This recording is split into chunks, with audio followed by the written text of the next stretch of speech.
Good morning, St. Peter's Prep. How are we doing? Great. It's my pleasure to introduce to you all our keynote speaker, Mr. Bill Price. Round of applause.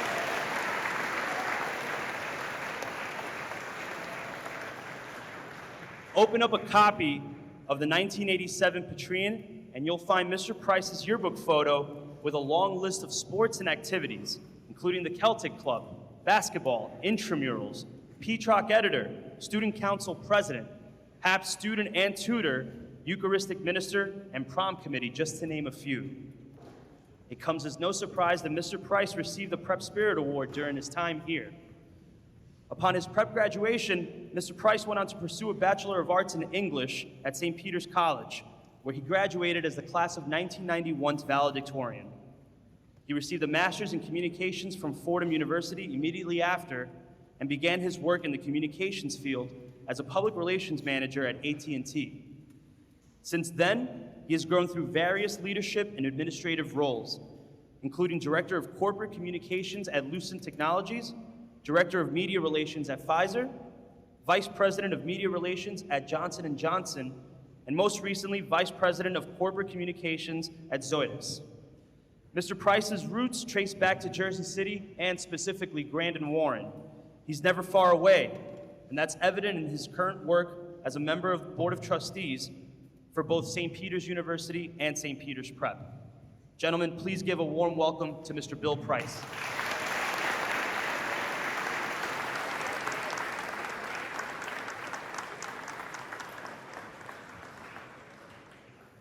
Good morning, gentlemen.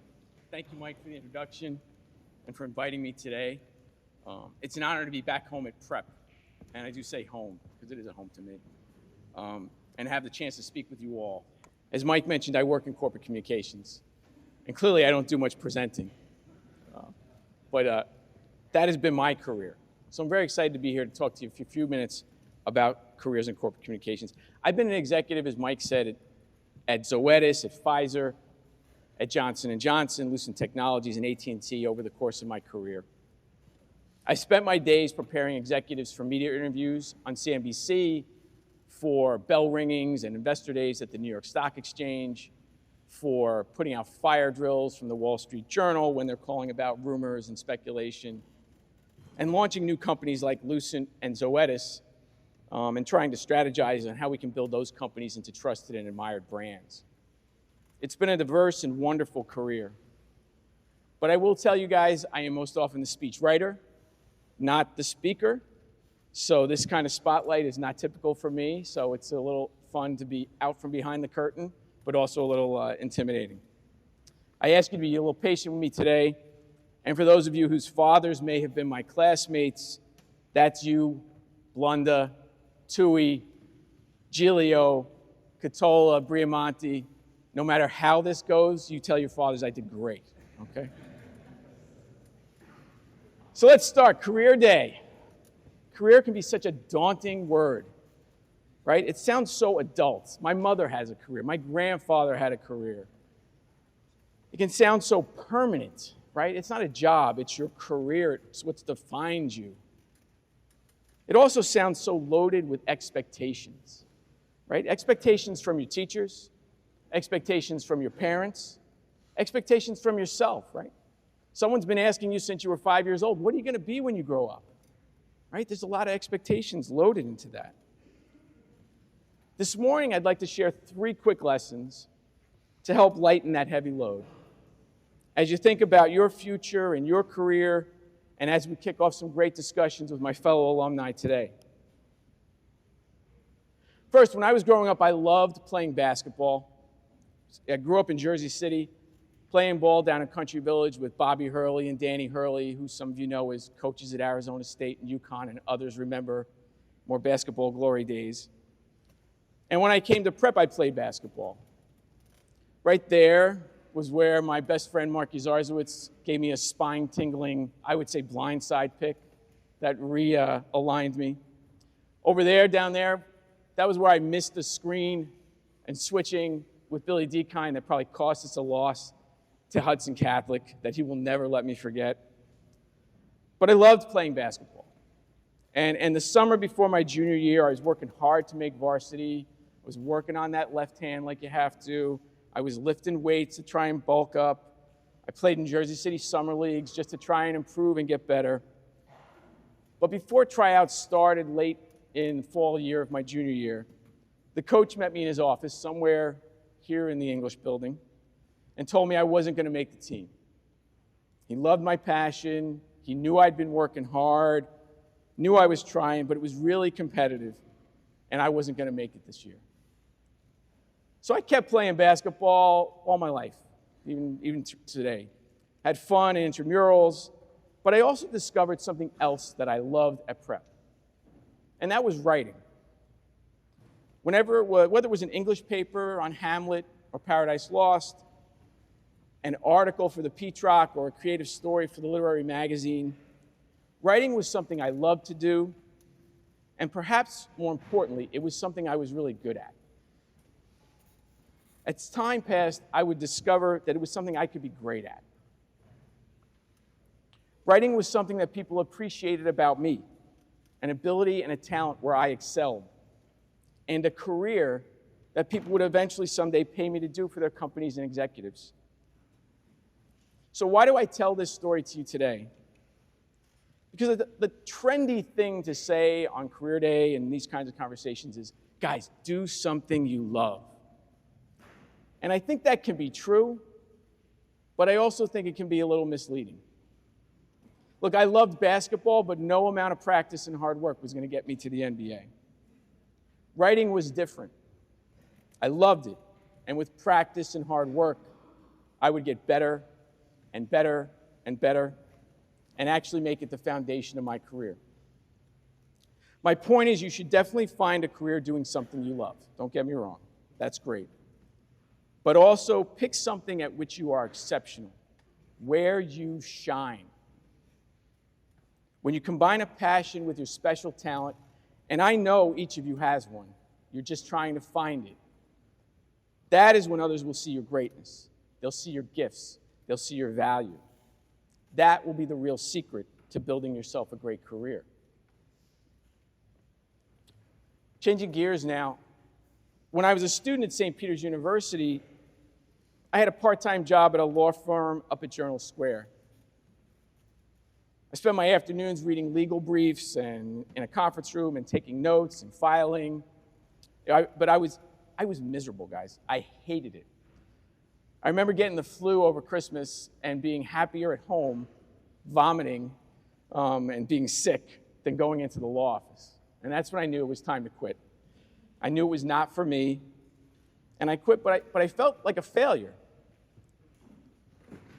A few years later, when I graduated from college with my degree in English, remember I loved writing, I couldn't find a job, honestly. It was a bit embarrassing. I graduated top of my class, and I had no real prospects.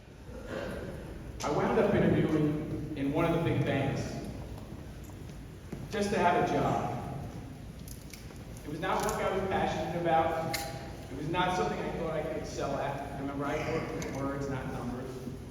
So I decided to try graduate school, almost a way to put off feeling like a failure at starting my career. I went on to get a master's degree in communications at Fordham University, which turned out to be an amazing and formative year for my writing and career. I eventually got a career in public relations at AT&T and started there. Spent 14 years there and at Lucent Technologies, learning about communications and growing on my skills. I'd eventually shift gears to take a new job in Manhattan doing corporate communications. I went to a place called Pfizer. But after 3 months, it was a disaster. I knew I needed to leave. It was another thing. It just didn't fit. Another career failure, I thought. But were these failures? What did I learn from these moments, right? I learned not to be frozen by what you may perceive as failures. These were all important but difficult moments in my life. I learned something each time about myself. I learned what I liked to do, what I was good at. I also learned a lot about what I did not want to do. I learned where I could shine, what made me happy, and I kept moving forward. Finally, I would tell you that great careers are built on great relationships, not just degrees and dollars. And I've been fortunate to have many important relationships shape my career, many with their roots right here in Prep. Jim Horan today is Prep's Vice President of Major Gifts and Planning. And back in my day, he was a journalism teacher and head of external affairs. Jim encouraged me as a Prep student to pursue writing and communications, and he's still a writer and a communicator that I admire today. One of the best, and you're lucky to have him. Prep alumnus Frank D'Amelio was someone I got to know in my early days at Lucent Technologies working for Frank. And he most recently retired from an amazing career at Pfizer.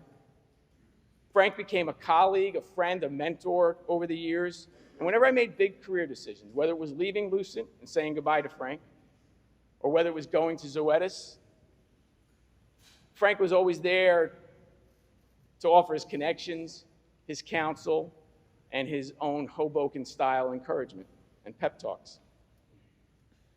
And whenever I had to make career choices, it was my closest friends from Prep whom I reached out to for support. So look around, you guys. Look around at your friends. That guy at your lunch table today who copies your homework and you wonder what he's going to do, he may be the guy you're calling in 20 years for a lawyer or to give you some advice. That friend on the train who maybe have to borrow money for a Coke or is failing calculus, they may actually become your financial advisor at some point. And a teammate on your soccer team, your football team, your lacrosse team, they may be the close friend you call when you're at a crossroads in your personal life or in your professional life and you need someone to listen. Your relationships will matter today and always. As Dr. Gomez says, you are in good company and never forget it. So to wrap up, as you spend today and future days thinking about your careers, I hope you'll remember these 3 lessons. First, do what you love and grow where you shine. Second, don't be frozen by failure. Be positive, learn, move forward. And third, build relationships, not just your resume. Those will make all the difference in your life and in your career. Thank you for your time and your attention. Go Prep and have a great day.